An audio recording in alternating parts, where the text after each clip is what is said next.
Does your child have difficulty maintaining eye contact, maybe listening to or engaging with others, or even starting or maintaining a conversation? These and other behaviors may indicate that your child may have social communication deficits. Buffalo Hearing and Speech Center may be able to help. Here to tell us about the Center's Social Communications Program is the program's coordinator, Leanne Terhune. Thanks for being here, Leanne. Thanks for having me. Let's start with what some of the other indicators of, it's called social communication deficits. Correct, yes. And some of the children that come to this program have a diagnosis of autism or high-functioning autism. Some have a diagnosis of Asperger's syndrome. Some have ADHD, and those would be the types of candidates for this program. Some of the children that participate in the program don't have any of those diagnoses that I just listed, but we do our own evaluation and determine if they have what's called a pragmatic language delay, which is a fancy way of saying trouble with social skills. So we certainly do an evaluation to determine their candidacy. How would a parent know? Should they just come to Buffalo Hearing and Speech for an evaluation? Absolutely, and as this program grows, it was founded in 2009, we're getting a lot of nice word-of-mouth referrals from psychologists in the area, Women and Children's Hospital, the Autism Center within that agency has been really, really great in referring. Teachers also are often the ones to notice socialization difficulties in the classroom, of course, and on the playground, in the cafeteria.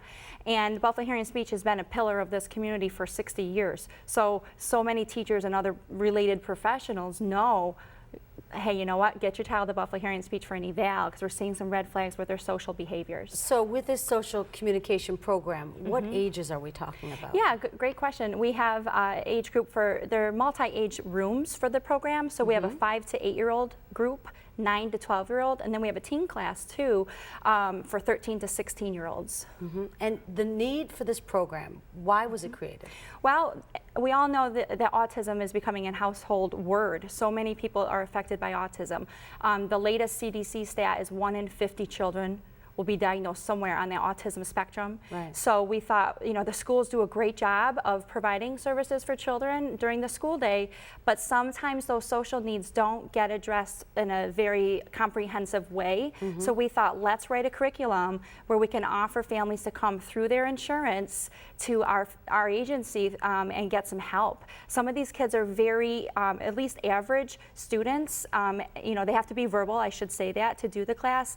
If they're very involved with their autism and nonverbal, this curriculum isn't written for that type of child, but we do have one-on-one therapy for that particular child. So we wrote it to help parents have resources in the community to get that socialization therapy. Summertime can be a good time to maybe bring the kids up to speed or help them have some breakthroughs. What should you look for if your child has what?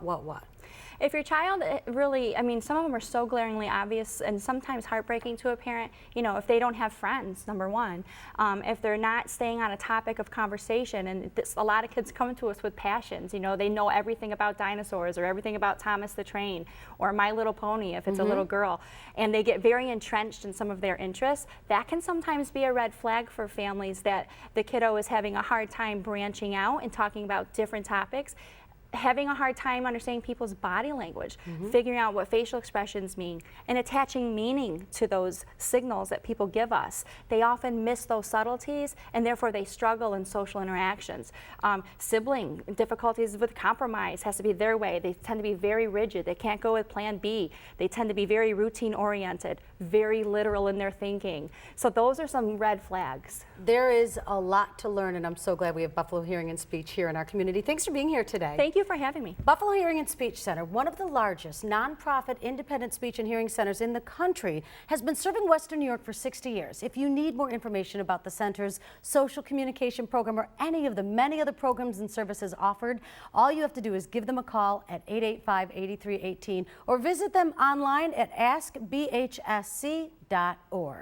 Coming up next, we'll be heading over to Body and Beauty at Tony Walker & Company to see how easy it is to drink pretty and eat pretty at the Bogavia Beauty Bar. It's a delicious way to stay healthy.